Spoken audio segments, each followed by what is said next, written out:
Under the Explore tab, you can upload images as custom diagrams and technical drawings. See a list of devices in your facility, as well as their connectivity status.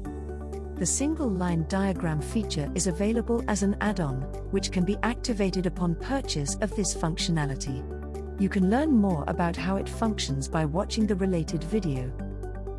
Let's have a look.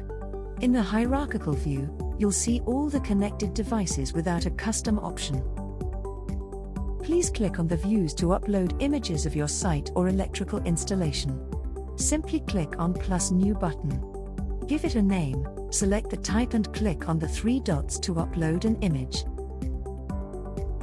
Now, you can add some notes and create tags for the devices.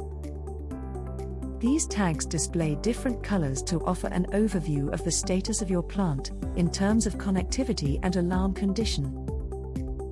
To visualize the system connectivity, you'll find a dedicated page where you can see both commissioned gateways and devices connectivity, in addition to such other information as address, model, serial number, linked asset, firmware version and communication protocol. And, if you click on All Equipment, you can scroll to see the list of the equipment. Each device is identified by its condition, connection status, asset class, manufacturer, model and serial number. Simply click on each device and see it in more detail.